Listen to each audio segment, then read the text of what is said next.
Hello my YouTube family, कैसे हैं आप सब। उम्मीद करती हूँ कि बहुत अच्छे होंगे और हम भी अच्छे हैं। आज मैं आप लोगों के साथ कुछ पॉइंट शेयर करने वाली हूँ अपनी लाइफ के कि मेरी लाइफ में चल क्या रहा है। वैसे तो आप लोगों को पता ही है कि मैं यूपीएसआई की तैयारी कर रही हूँ अगस्त से। वैसे तो थोड़ा थोड़ा हमने जुलाई में ही स्टार्ट कर दिया था, लेकिन अगस्त में फाइनली ये डिसाइड हो गया था कि हमारा टारगेट रहेगा पूरे 3 महीने का, यानी 100 डे का चैलेंज यूपीएसआई के लिए। और मैंने अपना बहुत 100% भी दिया और मैंने अपना लगभग 40 दिन का ये टारगेट बहुत अच्छे से कंप्लीट भी करा। क्योंकि सितंबर के महीने में मेरी थोड़ी सी तबीयत बिगड़ गई थी, उस दिन 2-4 दिन थोड़ा सा मिसमैच हुआ। बाकी मैं अपनी बहुत ही डेस्परेट होकर स्टडी कर रही हूँ और मुझे लग रहा है कि मैं अपनी दिसंबर तक मैं अपना पूरा क्लास जो भी मैं नोट्स बना रही हूँ वो मेरा कंप्लीट हो जाएंगे और देन मेरे पास रिवीजन के लिए भी थोड़ा सा टाइम बच जाएगा। क्योंकि एग्जाम का भी कुछ पता नहीं कि कब तक होगा। वैसे हम लोग जनवरी सोच के चल रहे हैं, लेकिन पहले भी हो सकता है। और आपको पता है कि मैं और मेरे हस्बैंड दोनों लोग ही स्टडी कर रहे हैं, तो वो कर रहे हैं एनटीपीसी की तैयारी और प्लस रेलवे में भी जितनी वैकेंसी आती है, प्लस एसएससी की भी। और मेरा तो आप लोगों को पता है कि मैं एसएससी प्लस यूपीएसआई की तैयारी कर रही हूँ। फिलहाल मैं बहुत डेस्परेट होकर पढ़ ही रही थी, लेकिन अचानक से ही मेरी बेटे की थोड़ी सी तबीयत खराब हो गई है। आप लोगों को उसका फेस देख के भी लग रहा होगा क्योंकि उसकी आंखों पे स्वेलिंग थी। तो हम लोग नॉर्मल, उसको 2 दिन से बुखार आ रहा था, तो हम लोग नॉर्मली उसके लिए दवाई लेने गए और दवाई लेके आए। फिर डॉक्टर ने कहा कि इसको 2 दिन के बाद आराम हो जाएगा, अगर नहीं आराम होता है तो इसको दोबारा आके चेक करा जाना। लेकिन इसका 100 से कम फीवर हो ही नहीं रहा था और बार बार इसको फीवर आ जा रहा था। तो डॉक्टर ने हम लोग को कंसल्ट करा कि इसको एडमिट करना पड़ेगा क्योंकि इसको डेंगू है और प्लस इसकी प्लेट्स भी बहुत ज़्यादा कम हो रही हैं और प्लस WPC भी बहुत ज़्यादा कम हुआ है, तो इसको एडमिट करना पड़ेगा तुरंत ही हॉस्पिटल में।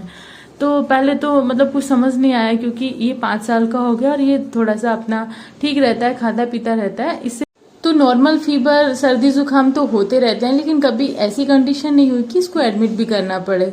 लेकिन फाइनली डॉक्टर ने बोला, तो इस बारे में तो हम लोग सोच भी नहीं सकते कि कब एडमिट करना है कब नहीं करना। तो तुरंत डॉक्टर ने बोला, तुरंत ही हम लोगों ने इसको एडमिट करा लिया।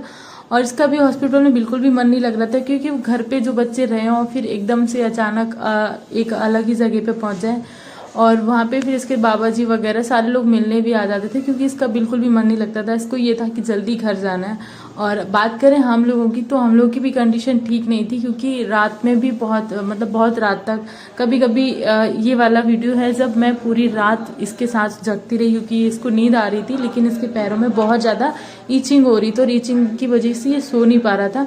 तो पूरी रात में इसके पैरों में मसाज करती रही, लोशन दिया डॉक्टर ने, सिरप दिया और बोतल तो कंटिन्यू चढ़ ही रहा था, लेकिन सिरप भी दिया कि इसकी इचिंग ना हो और लोशन बार बार मैं पूरी रात में लगाती रही। फिर भी इसको आराम नहीं हो रहा था, तो फिर मैंने सरसों का ऑयल लगा के फिर उससे मसाज करी, थोड़ा सा पानी लेके, तो ठंडक मिली और ये थोड़ी देर के लिए सोया। तब मैं भी सो गई। तो मतलब मैं आप लोगों को साथ ये शेयर कर रही हूँ कि लाइफ में कब क्या हो कभी कुछ नहीं पता होता है। क्योंकि मैं बहुत अच्छे से अपनी स्टडी कंटिन्यू कर रही थी, लेकिन रैंडमली बेटे की इतनी ज़्यादा तबीयत खराब थी क्योंकि मतलब कोई नहीं सोचता है कि कोई भी हॉस्पिटल में जाके एडमिट करे अपने बच्चे को या खुद जाके एडमिट हो, तो रैंडमली कब क्या हो। और इस रात को मैं मतलब पूरी रात जागी हूँ, तो यहाँ पे सारे लोग सोए हुए थे, इनफैक्ट मेरे हस्बैंड भी सो रहे थे और मुझे पीछे आगे चारों तरफ देख के बहुत ज़्यादा डर लग रहा था। पर मजबूरी कुछ भी करवा सकती है, मजबूरी में आप कुछ भी कर सकते हो, चाहे रात हो या दिन हो, कभी भी आपको जो काम करना पड़ता है वो करना ही पड़ता है। वहाँ पे आपके पास ऑप्शंस नहीं होते हैं। तो ये तो जब सो रहा था तब भी इसको ही लग रहा था कि नहीं मम्मा बार बार ईचिंग करते रहो, मम्मा बार बार ईचिंग करते रहो। तो कंटिन्यू इसके पैर में, दिन में भी ये नहीं सो पा रहा था। डेंगू की वजह से बोल रहा था डॉक्टर कि शायद इसको डेंगू की वजह से ईचिंग हो रही है। और इसके हाथ में भी ये सूजन आ रही थी क्योंकि कंटिन्यू बोतल, मतलब ऐसे दिन में ही चढ़ता है और इसको तो कंटिन्यू मतलब दिन में भी और रात में भी 24 घंटे बोतल चढ़ता रहा। और इसके दूसरे दिन भी बहुत ज़्यादा इचिंग होती रही, तब भी मैं इसके पैरों में लोशन मसाज कंटिन्यू करती रही।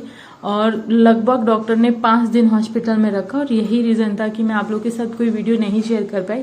फाइनली अभी इसकी तबीयत एकदम ठीक है और ये अभी घर पे आ गया। 5 दिन बाद डॉक्टर ने छुट्टी करी थी और मेरी भी थोड़ी सी हालत टाइट हो गई थी क्योंकि 5 दिन मैं बिल्कुल भी रेस्ट नहीं करी थी। हॉस्पिटल में रेस्ट करना तो ना के बराबर ही होता है, लेकिन फाइनली जब ये घर आया तो हम दोनों माँ बेटे को बहुत ही संतुष्टि हुई कि भाई कम से कम अपने घर तो आ गए। अभी तो लाइफ में कभी कभी ऐसे मोड़ आ जाते हैं जहाँ के आपके पास ऑप्शन नहीं होते हैं, लेकिन वहाँ पे भी सब कुछ करना ही पड़ता है अपने हिसाब से। और ये जब घर वापस आ रहा था तब भी इसका यही एक सवाल था, मम्मा ये डॉक्टर लोग कितने सारे इंजेक्शन लगवा देते हैं हम लोगों को, कि डॉक्टर को कभी कोई इंजेक्शन नहीं लगाता। मतलब उन लोगों को दया नहीं आती है, इतने सारे इंजेक्शन, कभी बोतल, कभी फिर से ब्लड टेस्ट, बार बार, मतलब परेशान हो जाते हैं बच्चे भी। तो फाइनली ये अब ठीक है और घर आ गए। अब मैं आप लोगों के साथ अपनी जर्नी जो आगे की स्टार्ट करूंगी, लगभग दिसंबर तक रहेगी जर्नी।